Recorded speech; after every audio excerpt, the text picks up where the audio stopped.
ഈശോ മിശിഹായിൽ ഏറ്റവും സ്നേഹവാത്സല്യമുള്ളവരെ, ഇന്ന് പിറവിക്കാലത്തിന്റെ 2-ാം ഞായറിലേക്ക് നാം പ്രവേശിച്ചിരിക്കുകയാണ്.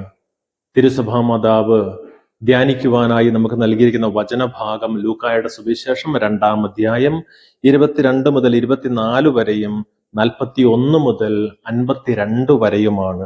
ഇതിന്റെ 1-ാമത്തെ ഭാഗത്ത് കർത്താവിന്റെ സമർപ്പണത്തെക്കുറിച്ചും 2-ാമത്തെ ഭാഗത്ത് ബാലനായ യേശു ദേവാലയത്തിൽ കാണാതായപ്പോൾ ദേവാലയത്തിൽ ചെന്ന് അപ്പനും അമ്മയും അന്വേഷിച്ച് കണ്ടെത്തുന്നതുമാണ് നാം വായിച്ചു കേൾക്കുക. 1-ാമത്തെ ഭാഗത്ത് കർത്താവിന്റെ നിയമം അനുസരിച്ച് ഈശോയെ ദേവാലയത്തിൽ സമർപ്പിക്കുവാനായിട്ട് മാതാപിതാക്കന്മാര് പോയപ്പോൾ നിയമം പൂർത്തീകരിക്കുവാൻ നിയമം അനുസരിച്ചുള്ള നടപടികൾ ചെയ്യുന്നതാണ് നാം ഇന്ന് കാണുക. 2-ാമത്തെ ഭാഗത്ത് ഈശോയെ അന്വേഷിച്ച് ദേവാലയത്തിലേക്ക് പോയ അപ്പനും അമ്മയ്ക്കും അവിടെ ചെന്നപ്പോൾ ആ മകന്റെ വാക്കുകൾ കേട്ടിട്ട് ആശ്ചര്യമൊന്നും തോന്നിയില്ല.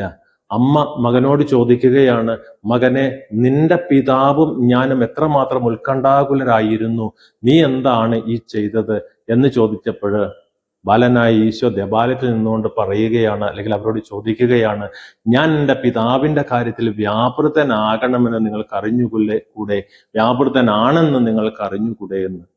ഈശോയിൽ പ്രിയപ്പെട്ടവരെ, ഇന്നത്തെ സുവിശേഷത്തിന്റെ ആദ്യത്തെ ഭാഗത്ത് 1-ാമത്തെ ഭാഗത്ത് കർത്താവിനെ സമർപ്പിക്കുന്നതാണ് നാം വായിച്ചു കേൾക്കുന്നത്.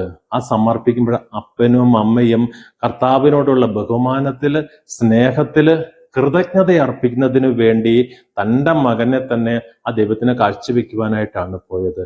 ഇത് കണ്ട് കേട്ടാണ് മകൻ വളർന്നു വന്നത്, മകൻ വളർന്നുകൊണ്ടിരുന്നത്. ആ വളർന്നുകൊണ്ടിരുന്ന മകൻ ആ അപ്പനോടും അമ്മയോടും ചോദിച്ച ചോദ്യമാണ്, നിങ്ങൾ കാണിച്ചതല്ലേ ഞാൻ എൻ്റെ ജീവിതത്തിൽ പ്രവർത്തിക്കേണ്ടത്, അല്ലെങ്കിൽ നിങ്ങൾ എന്താണോ എന്നെ പഠിപ്പിച്ചത് അതല്ലേ ഞാൻ എൻ്റെ ജീവിതത്തിൽ പ്രവർത്തിക്കേണ്ടത് എന്നാണ്.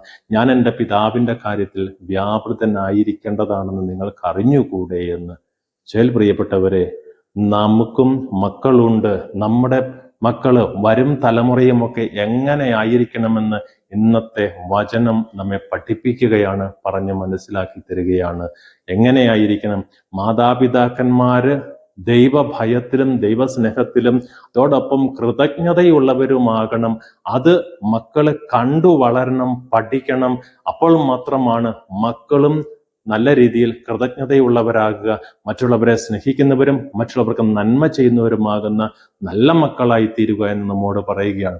സുവിശേഷത്തിന്റെ അവസാന ഭാഗത്തില് യേശു ജ്ഞാനത്തിലും പ്രായത്തിലും ദൈവത്തിന്റെയും മനുഷ്യരുടെയും പ്രീതിയിലും വളർന്നു വന്നു എന്ന് നാം വായിക്കുക. ആ ഈശോ എന്തുകൊണ്ടാണ്, അല്ലെങ്കിൽ എങ്ങനെയാണ് ജ്ഞാനത്തിലും പ്രായത്തിലും ദൈവത്തിന്റെയും മനുഷ്യരുടെയും പ്രീതിയിൽ വളർന്നു വന്നത്?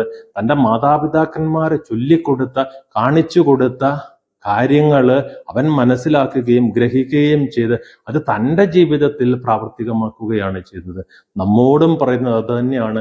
നാമും ദൈവഭയത്തിലും ദൈവസ്നേഹത്തിലും സന്തോഷത്തിലും സമാധാനത്തിലും ജീവിക്കുവാനും മറ്റുള്ളവരെ കൂടെ ആ ദൈവ സ്നേഹത്തിലേക്ക് അടുപ്പിക്കുവാനും കൃതജ്ഞതയുള്ളവരുമാകുവാനായിട്ടാണ് പറയുക.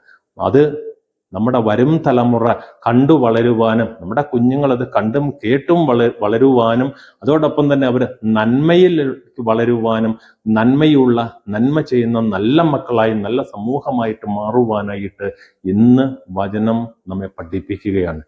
പ്രിയപ്പെട്ടവരെ, നാമും നമ്മുടെ മക്കളും ദൈവഭയത്തിലും ദൈവസ്നേഹത്തിലും സന്തോഷത്തിലും സമാധാനത്തിലും ദൈവത്തിന് കൃതജ്ഞതയുള്ളവരായിട്ട് ജീവിക്കുവാൻ, നല്ല ദൈവമക്കളായി തീരുവാൻ, മറ്റുള്ളവർക്ക് നന്മ ചെയ്യുന്ന, മറ്റുള്ളവരെ കൂടെ നന്മയിലേക്ക് ആനയിക്കുന്ന നല്ല സമൂഹമായി തീരുവാനുള്ള കൃപയ്ക്ക് വേണ്ടി ഇന്നത്തെ ദിവസം നമുക്ക് പ്രാർത്ഥിക്കാം.